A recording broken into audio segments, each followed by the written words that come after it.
So he said, Iran has been killing Americans all this time. Well, that's almost always a reference to Beirut, 1983, which you can read in the book By Way of Deception by Viktor Ostrovsky, the former Mossad officer, that the Israelis knew that they were building that truck bomb to bomb the Marines with, and withheld that information from the United States and said that's what they get for sticking their big noses in. And that is in the book By Way of Deception by Viktor Ostrovsky. And by the way, the Israelis were friends with them, with Iran at the time, in all through the 1980s. And it was just a couple of years later when Ronald Reagan sold Iran missiles, and using the Israelis as cutouts to do so, when he switched sides temporarily in the Iran-Iraq War. And so that's just, and that was in 1983. If Ronald Reagan can sell them missiles a year or 2 years after that, 3 years after that, then surely the United States and the Ayatollah can bury the hatchet from that. And no one's ever even, I don't believe, ever really proven that Tehran ordered that. It was a Shiite militia backed by Iran, that sort of proto-Hezbollah, that did that attack, that killed those Marines. And if there's some responsibility for, then damn them. Like, if there's direct responsibility for that, not just their support for the group, then damn them for that. But that's still no reason in the world to say that we can't get along with them now, when that was in the same year Return of the Jedi came out, okay? And then the other one, and this is always referred to, you'll see this on TV news today. Anyone watching this, turn on TV news and you'll hear them say, Iran killed 600 Americans in Iraq War II. But that's a lie. There was a gigantic propaganda campaign by Dick Cheney and his co-conspirators, David Petraeus and Michael Gordon of the New York Times, now at the Wall Street Journal, where they lied and lied like the devil for about 5-6 months in early 2007, that every time a Shiite set off a roadside bomb, these new improved copper cord enhanced, they're called EFPs, explosively formed penetrators. And that anytime that happened, Iran did it, which is what George Bush called shorthanding it. Yeah, in other words, just implying the lie. What they're saying is Iran backed Muqtada al-Sadr, and America attacked Muqtada al-Sadr, who actually they were fighting the whole war for him. He remains a powerful kingmaker in that country this day. He was part of the United Iraqi Alliance. And in fact, as long as we're taking a long form here, he was the least Iran-tied of the 3 major factions in the United Iraqi Alliance in Iraq War II.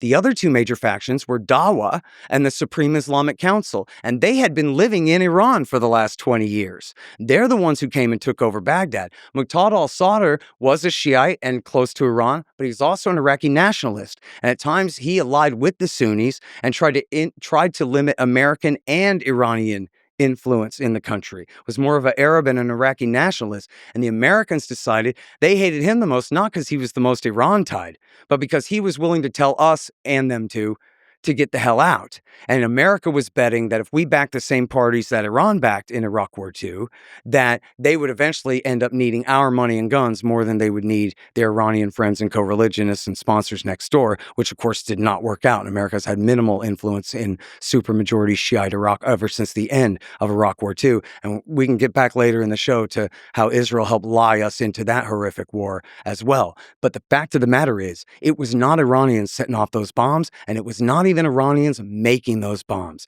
And I show in my book enough already. I have a solid dozen sources. Enough already. Thank you. I have a solid dozen sources, including Michael Gordon's own colleague, Alyssa Rubin at the New York Times, and many others, where they found these bomb factories in Shiite Iraq. They were being made by Shiite Arab Iraqis. And when David Petraeus was going to have a big press conference and they laid out all the components, all the reporters gathered around and they started noticing that the components said made in UAE, made in Haditha, that is Iraq. In other words, there was no evidence whatsoever that these came from Iran.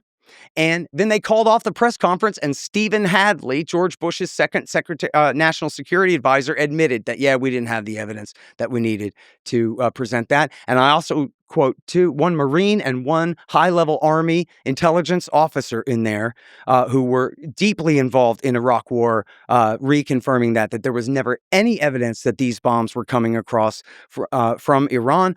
or especially that then even if they were, that was at the direction of the Quds Force or the Ayatollah. This was all just a propaganda campaign because Dick Cheney and David Petraeus were trying to give George Bush a reason to hit IRGC bases and start the war in 2007. And this sounds crazy, but there's like 4 major confirming sources for it. Dick Cheney's national security advisor, David Wurmser, who was the author of the Clean Break Strategy, which we're going to talk about today.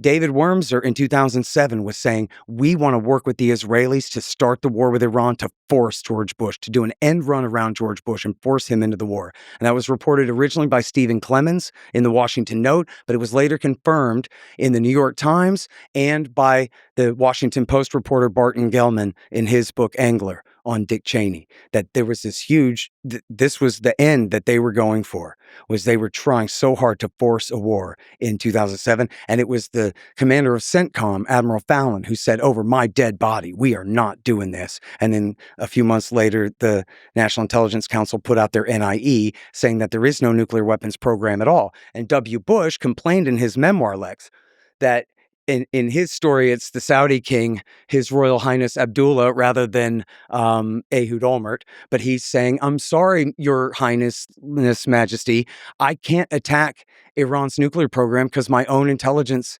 agency says they don't have a military program. So how am I supposed to start a war with them when my own intelligence agencies say that? This is what Donald Trump just did, started anyway. Had his man Rubio say, well, screw the intelligence. I don't care what it says. We can just do this if we want to. So first, let me say, on the cover of Enough Already, devastating. Daniel Ellsberg, outstanding. Daniel L. Davis, essential. Ron Paul, you are respected by a very large number of people. You have decades of experience in this. Same thing with Mark, extremely respected by a very large number of people, experts. There's a lot of disagreements here, and we're going to unfortunately leave a lot of the disagreements on the table for the aforementioned nuclear scientists to deconstruct later. So let's not like try to, every single claim does not have to be perfectly refuted. Let's just leave it on the table, the statements as they stand. And let's try to also find things we kind of agree on and try, I know this might be difficult, but to steel man the other side. That's the thing I would love to ask you, maybe give Mark a chance to speak a little bit, but to try to, for both of you, to try to steel man the other side. So people who are concerned about Iran developing a nuclear program, can you steel man that case? And the same, the people I think who I are did concerned. in my opening statement, quite frankly. I don't carry any brief for the Ayatollah. I'm a Texan. I don't give a damn about what some Shiite theocrat says about nothing, right? My interest is the people of this country and its future and what's true. And so I don't mind telling you, even though the Iranians never said we're building a latent nuclear weapons capability. That's clearly what they're doing, is showing that they can make a nuke, so don't make me make a nuke. That has been their position. Their position has not been, I'm making a nuke so I can wipe Israel off the map. Their position has been, look, if you guys don't attack us, we could just keep this civilian program the way it is. And again, there's always the implication that they're just building up this uranium stockpile, but no, they're not. That was in reaction to 1, Donald Trump leaving the deal in 2018, 2, the assassination in December of 2020 of the Iranian nuclear scientist Farkhzada, or however you say that, and then in April of 21, the sabotage at Natanz. And there's a Reuters story that says right after they sabotaged Natanz, that's when the Ayatollah decided let's enrich up to 60%, which why stop 30% short of 90%? 235. It's because they're not even making a threat. They're making like the most latent of threat, a bargaining chip to negotiate away. They're trying to put pressure on the United States to come back to the table. That's not the same as racing to the bomb. And that's why Marco Rubio says, never mind the intelligence, because the intelligence says what I just said.